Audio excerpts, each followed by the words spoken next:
We have to remember that the Cold War that Mr. Khrushchev is waging and his colleagues are waging is waged all over the world, and it's waged right here in the United States. That's why we have to continue to be alert. It is also essential in being alert that we be fair.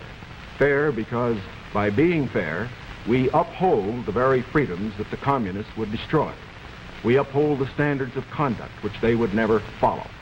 And in this connection, I think that we must look to the future, having in mind the fact that we fight communism at home, not only by our laws to deal with communists, the few who do become communists and the few who do become fellow travelers, but we also fight communism at home by moving against those various injustices which exist in our society, which the communists feed upon. And in that connection, I again would say that while Senator Kennedy says we are for the status quo, I do believe that he would agree that I am just as sincere in believing that my proposals for federal aid to education, my proposals for health care, are just as sincerely held as his. The question, again, is not one of goals. We're for those goals. It's one of means.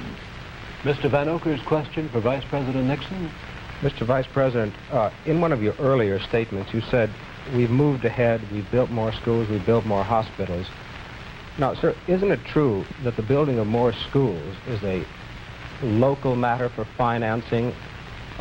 Were you claiming that the Eisenhower administration was responsible for the building of these schools, or is it the local school districts that provide for them? Not at all.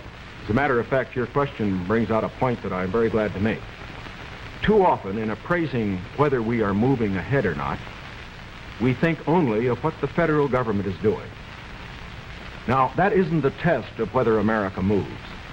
The test of whether America moves is whether the federal government, plus the state government, plus the local government, plus the biggest segment of all, individual enterprise, moves. We have, for example, a gross national product of approximately $500 billion.